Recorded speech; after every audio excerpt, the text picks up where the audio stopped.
Jaz sicer živim precej daleč tu, danes sem se peljala skoraj 1 uro, pravzaprav je tja in nazaj 50 kilometrov na začetek Idrske doline, kjer živim. Ampak jaz prihajam sem v to Rečansko dolino, ker dejansko bi brez nje ne znala živeti. Ker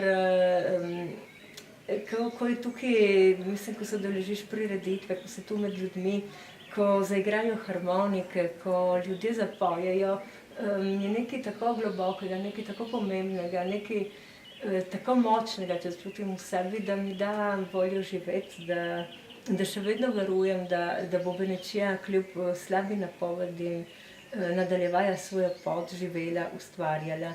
Letos sem se udeležila tudi Devetice, čeprav so me že prej vabili, sem komaj letos našla trenutek časa in mislim, da je bilo nekaj, zame je bila to čudovita in edinstvena izkušnja. Jaz od vedno sovražim Božič, ker nimam družine, ker ga vidim nekako kot vsiljenega, konsumističnega.